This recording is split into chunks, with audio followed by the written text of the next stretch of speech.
Ben ritrovati all'appuntamento meteo con Telepace.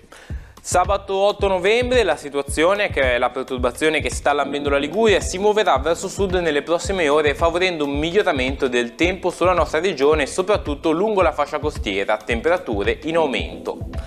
Nel pomeriggio di sabato, tempo soleggiato quasi ovunque, fatta eccezione per qualche nube sull'imperiese e versanti padani in successivo dissolvimento. Venti da moderati a deboli da nord sul settore centro-occidentale e deboli variabili a levanti. Mare quasi calmo, poco mosso, temperature in aumento soprattutto nei valori massimi lungo la costa centrale. Sulla costa avremo temperature dagli 11 ai 20 gradi e all'interno dai 4 ai 15 gradi centigradi. Diamo uno sguardo anche alla giornata di domenica 9 novembre. C'è un avviso per venti forti da nord sul settore centro-occidentale e regionale con raffiche fino a 60-70 km/h sui valli e dallo sbocco delle vallate.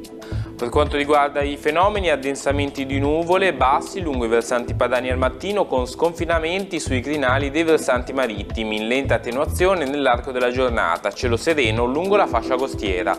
Venti forti da nord sul settore centro-occidentale con rinforzi sui valichi allo sbocco delle vallate e deboli da nord-est a levante. Mare stirato sotto costa e mosso al largo, temperature in calo sui versanti padani e sui settori centro-occidentali della costa soggetti a travaso, temperature stazionarie altrove.